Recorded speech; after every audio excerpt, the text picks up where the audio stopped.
Good evening and thank you for joining us for KREM 2 News at 5. I'm Mark Hanrahan. Good to have you here. I'm Whitney Ward. We are tracking a rash of intentionally set fires across Spokane tonight. Firefighters say at least 2 in the last 24 hours were human caused, and that's on top of 4 from over the weekend. So we do want to go straight to KREM 2's Nathan Hun live at the scene now at one of those latest fires. Nathan?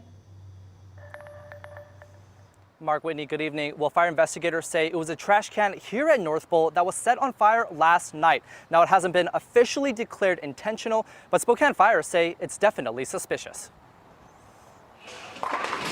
Never once did Heath Carlton think the place he worked in would catch on fire. My initial thought was just like, oh my God, that's the last thing we needed here is a fire at the bowling alley. Carlton works at North Bowl on Sinto Street. He's still shocked at what happened. If it was on purpose, that is really disappointing in this neighborhood. This video is from North Bowl's Facebook page. Firefighters battling flames spreading across the side of the building. It started around 8:30 Tuesday night while the bowling alley was still open. Investigators say it was immediately suspicious because of its fast start. Based on timelines, they're thinking there's also a possibility of being intentionally set, so still looking at more into that. That wasn't the only fire Spokane Fire say was suspicious. This video was sent to us by a viewer. You can see a fire that is burning by a motel on Sunset Boulevard. Part of a fence and some bushes going up in flames. The Spokane Fire Department says it's likely the fire was intentionally set. It looks like there was multiple starts on that one, so definitely that would be an intentional cause fire. Justin DeRuyter with the Spokane Fire Department says it's still unclear if the North Bowl or Sunset Fire are linked, but that 6 suspicious fires over the past week is definitely an area of concern. We don't know why there's been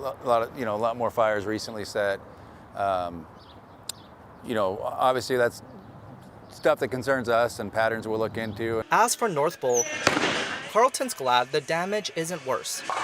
We actually opened up last night as soon as the fire trucks ended up leaving. Even a silver lining amidst all the chaos. And we're offering $3 fireball shots because we had a fire. According to Spokane Police crime data, arson is up 30% compared to the same time last year. In the first 6 months of 2023, the city saw 41 arsons, and so far this year, they've investigated 54. So these 2 fires come after 4 suspicious fires over the weekend. One person has been arrested in connection to those fires. They currently remain behind bars tonight on a $100,000 bond. Live in Spokane, Nathan Hun, KREM 2 News. All right, Nathan, thank you very much. And taking a look at our other top stories tonight, Spokane police are investigating an overnight shooting that left 1 person dead. It happened on East Wedgwood Avenue near the Serrano North and South apartments around midnight last night. According to Spokane police, they found a man dead shortly after arriving on scene. Not much is known at this hour, but police do believe the people involved did know each other. No word yet on a possible suspect tonight. The Spokane County Medical Examiner is going to be the one to release the identity of the victim at a later date. Happening tomorrow, an Idaho judge could decide on a trial date for the man accused of murdering 4 University of Idaho students. The judge presiding over Brian Koberger's case noted it's a complicated matter because prosecutors say they plan to seek the death penalty if there is a conviction. Koberger's attorneys are also asking for a change of venue. The judge has not yet ruled on that request. All right, let's switch gears. Let's talk weather here with our chief meteorologist, Jeremy Lagoon. Yeah, Jeremy, kind of muggy out there this morning and today as well. Are we expecting thunderstorms in the forecast still or no? Not really tonight, but tomorrow, another muggy one. More chances of thunderstorms, but not near the heat we have today. Check that out.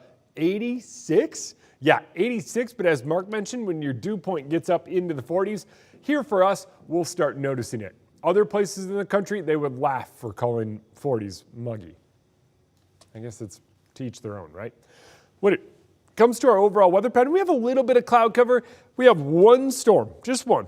That's moving out of Grand Coulee, making its way south of Nispelum and up to the north. Looks like it is going to keep moving in a more westerly direction, just north of Inchelium, up toward Colville. I think Kettle Falls, you are going to see the impacts of this one. That's about the extent of it. When it comes to our overall weather pattern, it looks like we do get a round of storms over, I would say, the Rockies overnight. Then tomorrow, late in the morning, we'll see a chance of isolated showers and thunderstorms. Most of that activity is in the middle of the day through the evening. It eventually winds down as the sun goes down tomorrow night. And then we head into our dry pattern and start warming up. 71 tomorrow, cool and breezy with the chance of showers. 77 on Friday, mid-80s by Saturday. New information tonight about an ongoing KREM 2 investigation at Meade High School. More victims have come forward claiming football players assaulted and harassed their own teammates, and their attorneys claim it was racially motivated. KREM 2 was the first to bring you an exclusive report last month, and since our story aired, 3 more victims have stepped forward saying it happened to them too. 2 more teenagers and their families are preparing to file a second lawsuit against the Meade School District, claiming they were not only assaulted at football camp last year, but have been repeatedly harassed and retaliated against ever since. It was first reported to Cheney police in February as a sexual assault. Police records stating cell phone videos showed multiple teens assaulting teammates with a massage gun. And according to this newly filed tort claim by the Connolly Law Offices, the football camp held at Eastern Washington University every summer had a history of racial harassment, assaults, and intolerance against students of color, while coaches and administrators turned a blind eye. It also claims multiple players endured intimidation and routine racial slurs, calling them the N-word and monkeys, saying they were snitches and should be leashed. The documents go on to say Meade employees ignored their own policies and failed to initiate a thorough investigation, saying parents weren't notified until 8 months later. We're very concerned. Marcus Sweetser is the Spokane attorney representing 3 other alleged victims. We first spoke with him last month when he also questioned why Meade didn't do more sooner. The Meade School District staff was aware of it very quickly, actually had conversations within the school internally about the incidents, but for reasons only known to them, decided not to inform the parents. According to the school district's own internal investigation findings, 2 students were assaulted during the EWU football camp in acts with typical characteristics of hazing and may represent sexual harassment assault. And the district also insists it did investigate and offered to create safety plans for at least some of the alleged victims, but says those attempts were refused. The report shows Meade principal Kimberly Jensen was informed of the cell phone videos in early December, but she claims it wasn't until late February that she actually watched the videos and then notified parents. Now, according to that newest tort claim, attorneys say the Meade district caused millions of dollars in damage to each of the victims. It's hoping the district will attempt to settle those claims.